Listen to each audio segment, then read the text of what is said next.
Log on to patreon.com/Dane Calloway or paypal.me/Dane Calloway to support me, my channel, and my content. Merchandise is now available at I'mJustHereToMakeYouThink.com.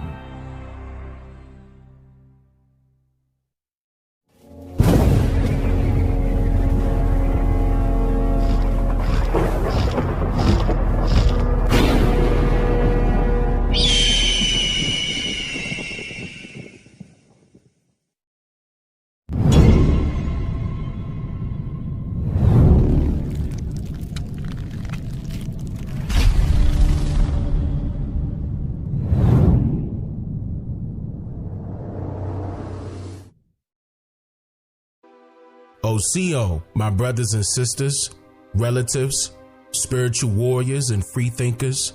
In this segment, I will be covering some essential information concerning the term Moor and what it actually meant historically and now modernly. This was a highly favored request from my viewers, and apparently there is a lot of confusion that needed to be sorted out here. Those of you who in fact follow some of the religious beliefs of what I'm about to go over would not need to cover up your ears at any time during this video. This presentation is strictly served for educational purposes only, and just like all of my previous documentaries, or even those that I will soon release here, the information will not carry any biased formatted beliefs, guesses, assumptions, or opinions in any sense. So, with all of that being said, let's begin this segment with covering the biggest elephant in the room, and that is, are the people of color that resides in America today descendants of the people that were once described as Moors?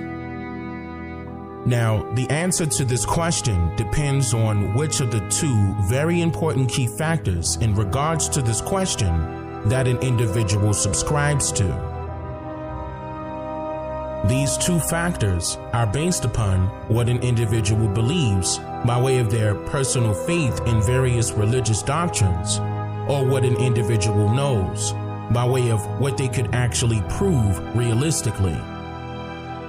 And here's what I mean by that. According to the 1828 Webster's English Language Dictionary, it defines the word belief as, quote, a persuasion of the truth, further stating that belief is, quote, a word that is used for persuasion or opinion when the evidence is not so clear as to leave no doubt. But the shades of strength in opinion can hardly be defined or exemplified, hence the use of qualifying words as a firm, full, or strong belief, end quote. Now, this is very essential to note when decoding any and all presented information that was given to you as if it is truthful, because the term persuasion has a manipulative construct that is typically not based on any logical grounds or even empirical evidence for that matter. According to the 6th edition of the book entitled Persuasion, Social Influence and Compliance Gaining, authors Robert Gass and John Cedar stated that the term persuasion is, quote, an attempt to influence a person's beliefs, attitudes, intentions, motivations, or behaviors. So if the term persuasion also carries a negative connotation when referring to the English definition of the word belief, then that should make you question if what you were taught to believe in, especially if it's not yourself, carries a malevolent side to the story that is simultaneously promoted as the greatest influence in your life, regardless if any hard evidence is present or not. So my original question can be simply answered by the process of elimination, but I am aware that some of you may have a hard time digesting information versus what you are traditionally accustomed to hearing, and that's fine. So let's take a deeper dive down the rabbit hole, shall we? Some people would state that the term Moor was another word for black, and it refers to black people or African people. But here's the problem with that. There is absolutely no hard evidence that exists today that would support this heavily campaigned theory. In fact, the term Moor was vaguely used historically, and when it was done so in a descriptive sense, referring to a person predominantly of the Muslim faith or even Christian faith later on that has a dark hue of complexion and resides throughout the surrounding lands nearest the Mediterranean Sea and so forth. What is very important to note here is that dark does not necessarily mean that a person's skin complexion is literally black in color. It simply describes a person's hue as being different shades in color, which is realistically various shades of the color brown. The term Moor does not refer to just one common racial group of people of a particular country or continent, or even one particular culture for that matter. The origin of the word Moor, with having only this form of spelling, can be traced back to one of the many lingua francas that still exist today. In my previous documentary called What Language Was Used Before English Existed, I mentioned that a lingua franca takes many words and their meanings or ideas and reduces them into a simplified version that could be understood by many. Lingua franca literally means Frankish tongue, a language that is commonly spoken in Germany that eventually evolved into what is known now as Dutch. For example, this is why you would normally discover that many of the Amsterdam artists, in which the people of Amsterdam of the Netherlands speak Dutch, depicting various historic paintings of Muslims and or Muslims of various skin complexions, and even the indigenous people of the Americas, and labeling them with included descriptions that read the Moor, or American Moor, or even Blackamoor, due to their Frankish tongue or lingua franca that literally reduced many other native languages used throughout the surrounding areas during the trade era into their now more simplified primary language.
This means that just because a foreign stranger gives their best reasoning behind their portraits or paintings' descriptive labeling does not mean that the person or people that are displayed in the picture called themselves what the artist made mention of, because it was merely based on the artist's perception. It is very difficult to verify what the term Moor was historically meant to describe.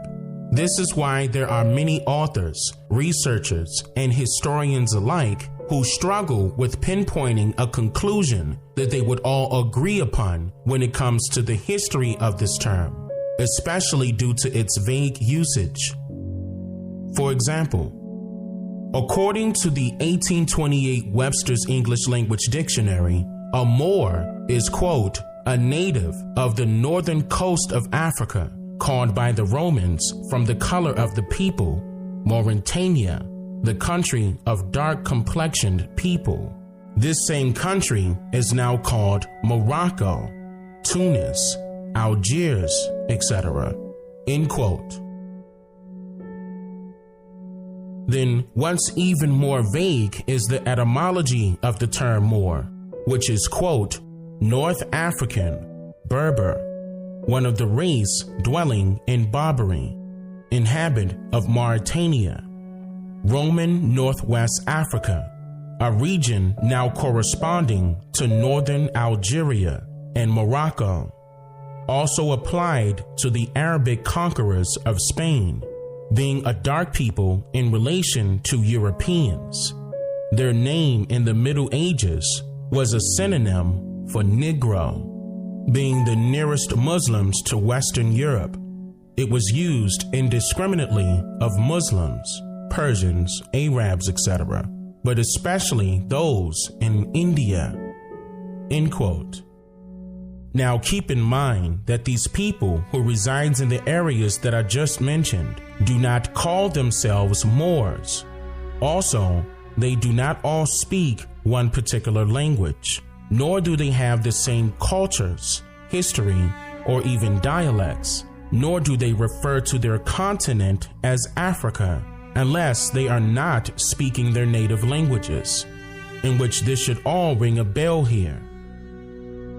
A Lebanese college professor who was born and raised in Shimlin, Lebanon in 1886, and then migrated to America during the year of 1913 by the name of Philip Curry Hiddie, wrote a book entitled History of the Arabs that was initially published in 1937, stating, quote, the Romans called Western Africa Mauritania and its inhabitants Mori, presumably of Phoenician origin, meaning Western, whence the Spanish Moro and the English Moor. The Berbers, therefore, were the Moors proper, but the term was conventionally applied to all Muslims of the Spain and northwestern Africa. The 500,000 Muslims of the Philippines are still known by the name of Moros, given them by the Spaniards on the discovery of the islands by Magellan in 1521. End quote.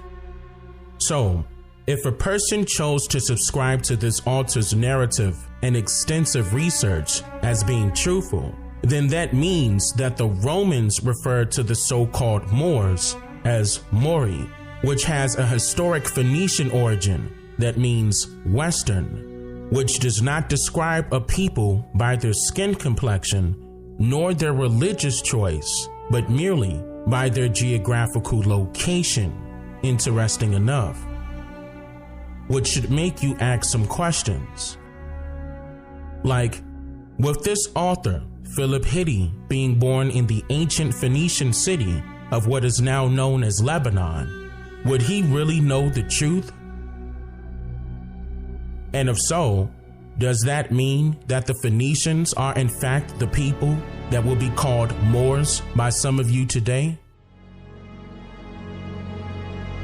And if you didn't already notice, there is no pre-existing records or documentation that indicates some form of a great migrational period of any of these people inhabiting the areas that I just mentioned, immigrating to anywhere throughout the lands now commonly known as America. And with all due respect to the people that still resides in those places today that I mentioned previously, forgive my people, for they did not know how deceitful the indoctrination process of their true identities stretches far beyond their assumptions and misinterpretations that their minds could even imagine, especially throughout today's society in America. I'm just here to make you think.